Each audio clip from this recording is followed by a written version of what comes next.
नमस्ते दोस्तों आज की वीडियो में हम जानेंगे कि जितिया जो व्रत होता है उसका विशेष नियम क्या क्या होता है और जिनकी सास हैं वो किस तरह से जितिया का व्रत करती हैं और जिनकी सास नहीं है वो किस तरह से जितिया का व्रत करती हैं।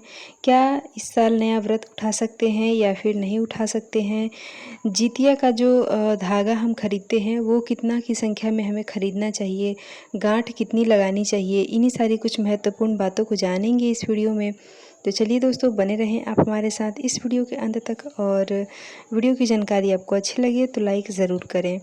देखिए दोस्तों, जितिया व्रत जो है निर्जला व्रत होता है जो कि पूरे 24 घंटे का एक निर्जला व्रत होता है, जो कि प्रत्येक विवाहित स्त्री अपने बच्चे के अपने संतान की दीर्घ आयु और अच्छे स्वास्थ्य के लिए हर माताएं ये व्रत रखती हैं। ठीक है। अब बहुत सारे लोगों का ये भी सवाल होगा कि क्या जिनकी एक ही सिर्फ लड़की है क्या वो इस व्रत को रख सकते हैं या फिर नहीं रख सकती हैं। तो देखिए दोस्तों, बिल्कुल रख सकते हैं, कोई भी परेशानी नहीं है, क्योंकि दोस्तों इसमें बहुत सारा नियम होता है। सिर्फ एक ही नियम नहीं होता है कि सिर्फ हम अपने बच्चे के लिए करते हैं। इसमें अपने पितरों के नाम से पूजा पाठ भी किया जाता है। जिनकी सास नहीं है वो उनका पूजा विधि थोड़ा सा अलग होता है और जिनकी सास होती हैं उनकी पूजा विधि थोड़ी सी अलग होती है। ठीक है। तो देखिए दोस्तों, जो जितिया का व्रत होता है वो अश्विन माह के कृष्ण पक्ष की अष्टमी तिथि को रखा जाता है। ठीक है दोस्तों, ये व्रत जो है वो 3 दिवसीय होता है, यानी कि सप्तमी तिथि को नहा खा, अष्टमी तिथि को व्रत और नवमी तिथि को पारण करने के बाद ही हमारा व्रत जो है वो पूर्ण होता है। ठीक है दोस्तों, पारण में भी बहुत सारा नियम होता है। जैसे हम नहा खा के दिन नियम होता है, क्योंकि सारे व्रत में जो है नहा खा के दिन नहा के और शुद्ध सात्विक भोजन किया जाता है, तो उसी तरह से इसमें भी है कि बाल धो के स्नान करेंगे और शुद्ध सात्विक भोजन किया जाता है। हालांकि बहुत जगहों पे अपने पूर्वजों के लिए, अपने पितरों के लिए देने के लिए मछली भी बनाया जाता है। तो अगर आप के यहाँ मछली बनाई जाती है तो फिर आप लहसुन प्याज भी खा सकते हैं। लेकिन अगर आपके घर में मछली वगैरह नहीं बनाई जाती है तो आप लहसुन प्याज का त्याग करेंगे। ठीक है। इसमें विशेष रूप से पकवान भी बनाया जाता है और जो कि सुबह में चीलो सियारिन को दिया जाता है। ठीक है। जो भी हम पारण के दिन सुबह से जो भी बनता है, यानी कि जो भी पकवान हमारे घर में बनता है, क्योंकि पकवान बनाने का नियम होता है कि जितिया के एक दिन पहले यानी कि नहा खा के दिन अपना घर को गमकाया जाता है। ठीक है। तो उस दिन जो भी कुछ बनता है, जैसे कि कुछ मीठा बनता है तो उसमें से जूठा करने से पहले ही 4 जगह निकाल लिया जाता है, और नमक वाली चीज़ें बनती है तो बिना नमक का निकाल के उसके बाद बाकी के जो भी व्यंजन बनते हैं उसमें नमक डाला जाता है। ठीक है, नमक वाले डिश में। अब देखिए दोस्तों, जो धागा खरीदा जाता है, देखिए बहुत सारे लोग जो हैं वो सोने का जितिया भी पहनते हैं, चांदी का भी पहना जाता है। मान्यता ऐसी होती है कि जिनके जितने बेटे होते हैं वो उतने सोने के जितिया पहनते हैं महिलाएं, और जितनी लड़कियां होती हैं, बेटियां होती हैं, उनके लिए वो चांदी की जितिया पहनती हैं। ठीक है। इसके अलावा भी हमें एक धागा ज़रूर हमें ख़रीदना चाहिए, और पारण के दिन यानी कि क्योंकि जितिया का व्रत में जो हम अरियार बरियार एक पौधा होता है उसकी पूजा हम करते हैं। ठीक है। और अखबार भी देते हैं। ठीक है। तो इस तरह से पूजा किया जाता है, और पूजा में जो है बहुत विशेष आडंबर करने की कोई भी ज़रूरत नहीं होती है। सिंपली पूजा किया जाता है, और महिलाएं, जैसे कि अगर 2-4 महिलाएं हैं तो आपस में बैठ के 2-4 गीत वगैरह गाती हैं। ठीक है। देखिए दोस्तों, नहा खा में भी नियम होता है कि जिनकी सास नहीं है वो किस तरह से जो है नहा खा करती हैं और जितिया का व्रत करती हैं, और जिनकी सास हैं वो किस तरह से करती हैं। तो देखिए दोस्तों, जिनकी सास हैं पहले मैं उनकी बता देती हूँ। तो जिनकी सास हैं वो नहा खा के दिन जो है दक्षिणा यानी कि दान नहीं देंगी। ठीक है। दान आप जो है सिर्फ पारण के दिन देंगी। ठीक है।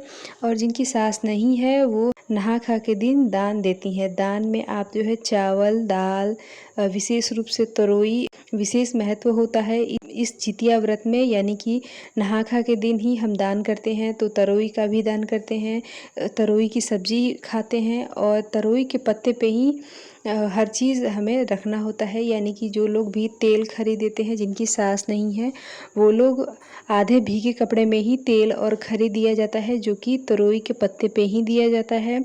और जो भी चीलो सियारिन को भी दिया जाता है, तो वो भी तरोई के पत्ते पे ही दिया जाता है, ठीक है।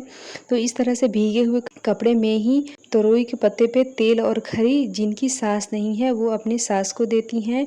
और मान्यता ऐसी है कि जिनकी सास नहीं है, वो आटा, दाल, तरोई की सब्जी, हल्दी, मसाले, आलू, इस तरह की चीज़ें और साथ में कुछ रुपए रख के और दक्षिणा दान देती हैं। दोस्तों, मान्यता ऐसी है कि जो हम दान देते हैं, उसी से सास हैं वो पकवान बना के और खा के और उसके बाद जो है जितिया का व्रत रखती हैं, ठीक है। ऐसी मान्यता है, ठीक है। अब जो लोग जिनकी सास हैं वो किस तरह से करेंगी, तो देखिए दोस्तों, जिनकी सास हैं वो नहा खा के दिन सिंपली नहाएंगी, उनको कुछ भी देने की ज़रूरत नहीं है। यानी कि तेल खरी जो भी दिया जाता है वो नहीं देंगी, ठीक है।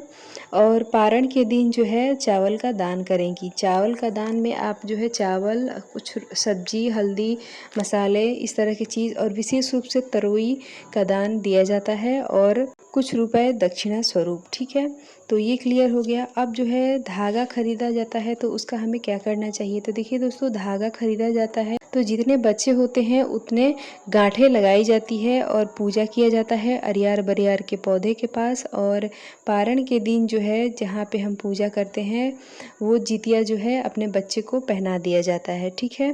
तो इस तरह से जितिया का व्रत किया जाता है, ठीक है। और दोस्तों, इस बार क्या नया व्रत उठा सकते हैं। तो जी हाँ दोस्तों, इस बार नया व्रत उठा सकते हैं। और इस बार जो व्रत है वो पड़ा है 25 सितंबर को। 25 सितंबर 2024 दिन होगा बुधवार, ठीक है। और उसके अगले दिन जो है वो पारण किया जाएगा, ठीक है। दोस्तों, इस व्रत में विशेष रूप से मड़ुआ की रोटी और नोनी का साग नहा खा के दिन ये चीज़ें खा के और व्रत रखा जाता है, ठीक है। और पारण भी इसी से सबसे पहले किया जाता है। हालांकि बहुत सारे जगहों पे अलग अलग तरीके से पारण किया जाता है। बहुत सारे जगह पे दूध, गर्मा गर्म दूध पिया जाता है। बहुत सारे जगह पे खाना, दाल, चावल, रोटी, पुआ, पकौड़ी, जो भी होता है, पकौड़ी वगैरह बना के उसके बाद एक साथ ही बैठ के पारण किया जाता है। और बहुत सारे जगह पे माड़ से, यानी कि जो चावल बनता है उसका माड़ से ही पारण किया जाता है, ठीक है। यानी कि सबसे पहला जो आपके मुंह में जाना चाहिए वो माड़ होना चाहिए, ठीक है। तो इस तरह से भी पारण किया जाता है, ठीक है। अब दोस्तों देखिए, क्या सूतक पातक लगा है तो भी इस व्रत को उठा सकते हैं या फिर नहीं उठा सकते हैं। तो जी हाँ दोस्तों, अगर सूतक पातक लगा है तो भी इस व्रत को उठाया जा सकता है, कोई भी परेशानी नहीं है, ठीक है। तो दोस्तों, आशा करती हूँ कि ये जितिया व्रत से संबंधित महत्वपूर्ण जानकारी आपको अच्छी लगी होगी। वीडियो पसंद आए तो लाइक ज़रूर करें। मिलती हूँ इसी तरह की एक और वीडियो के साथ, तब तक के लिए बाय।